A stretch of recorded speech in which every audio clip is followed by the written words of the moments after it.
Hello, Yeladim. It is story time from my backyard. It's so beautiful. I thought, how could we not read outside? Name of this book is called The Art Lesson, a Shavuot story. And I thought this was perfect for us because we are talking about Shavuot, but we've also been talking about lots of different artists. So I thought this would be a great book to read today.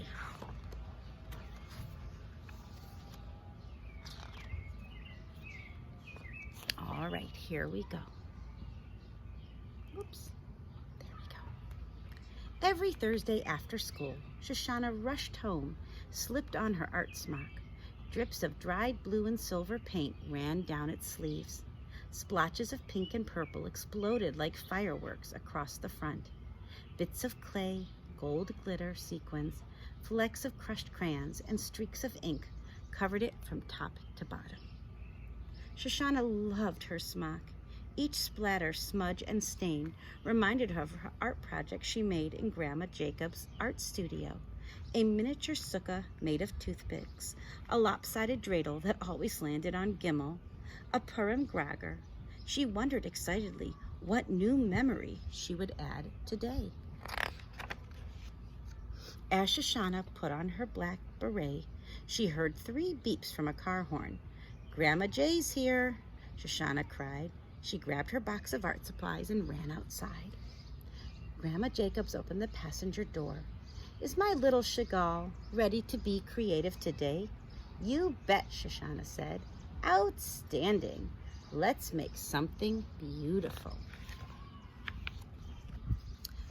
For Shoshana, Grandma Jay's art studio was like an enchanted forest. Colorful masks dotted the walls, mobiles of birds and bats, balloons and butterflies dangled from the ceiling. Painted vines covered the wooden floor. Paintbrushes sprouted like weeds from glass jars. Every corner was filled with easels, canvases, tubes of oil paint, and pads of paper as big as Shoshana. Near the patio door stood a large cabinet with 100 small drawers, 10 rows up, 10 rows across. Before each art lesson, Grandma Jay let Shoshana open one drawer to see what treasure lay inside. Shoshana had already opened nearly every drawer, discovering vials of colored sand, skeleton keys, plastic dinosaurs, hair ribbons, postage stamps, pine cones, seashells, and beads of all sorts. "See that drawer at the very top?" Grandma Jacobs asked. "Go ahead and see what's inside. You'll need to use the step stool." Inside the drawer were square sheets of paper. Shoshana held one up and examined it. "What's so special about this?" she asked. "Come on, my little artist," Grandma Jay said. "Sit with me on the sofa and let me show you." Grandma Jay folded one of the sheets into a small square. "This is something my bubby taught me how to do when I was a little girl." With a pencil, Grandma Jay drew shapes along each edge of the folded paper. Next, she cut out each shape with a pair of scissors. Flakes of paper fluttered to the floor, frosting Shoshana's shoes like snow. What does that make you think about? Something that we did in school. Let's see what happens. Grandma Jay made a final cut and opened up the folded paper. Shoshana let out a gasp of delight. "It's beautiful," she exclaimed. The plain paper had changed into a Magen David surrounded by birds. "Thank you, my little Modigliani," Grandma Jacobs said. "When I was growing up, families in our neighborhood would hang paper cuts like these in our windows to decorate for Shavuot." Grandma Jay carefully lifted 3 paper cuts from a wooden chest. Shoshana's eyes widened. "On Shavuot, we celebrate the spring harvest. This one shows Hashem's gift of the Torah. Some people stay up all night studying Torah on the night before Shavuot. This paper cut is for you, Shoshana. Your name means rose in Hebrew." "I love it," Shoshana said. I want to make a bouquet of roses too. And for the rest of the afternoon, that's what Shoshana tried to do. Snippets of paper flew everywhere, landing in her hair, filling the pocket of her smock, and covering Krasner, her grandmother's calico cat. But no matter how many times Shoshana folded and snipped, traced and trimmed, she didn't see roses when she opened up her creations. All she saw were papers filled with holes. Grandma J saw Shoshana set down her scissors and cross her arms in frustration. "May I see what you've done?" She gathered Shoshana's cutouts and taped them to the patio door. The late afternoon sun shined through.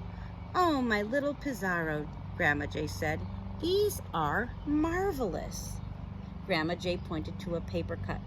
"What do you see when you look at this one?" she asked. Shoshana frowned and shrugged.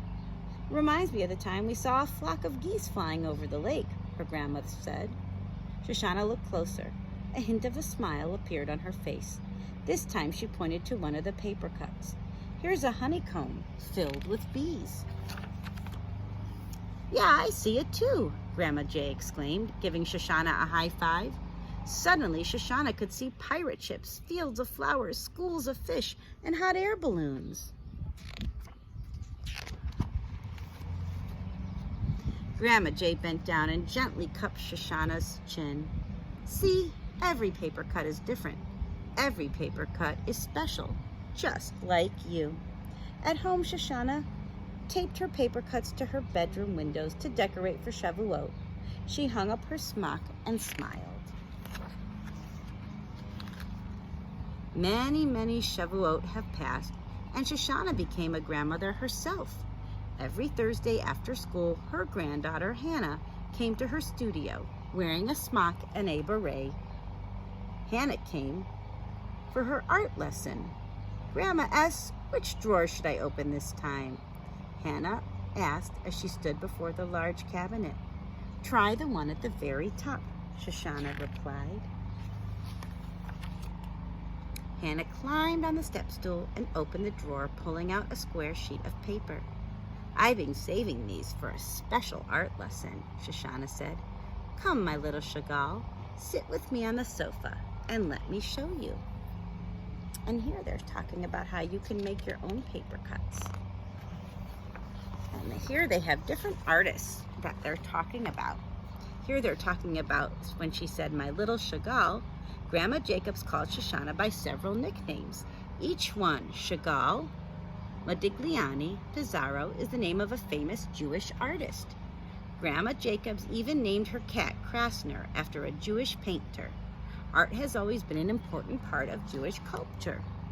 The artist that we're going to talk about in our Zoom on Tuesday is Marc Chagall. He painted colorful, dreamlike scenes of goats and fiddlers, towering blue roosters and rabbis, circuses and flying figures. He filled many of his paintings in stained glass windows with memories of growing up in Russia. And here are some other artists. This artist was born in France. He was known for painting and sculpting. This artist was an American artist, a girl who painted swirls of bright colors and shapes in rows of black and white squares. And here this artist painted realistic scenes of life in France, like a busy marketplace or a street. I hope you enjoyed our story time. Have a great day. See you later. Bye.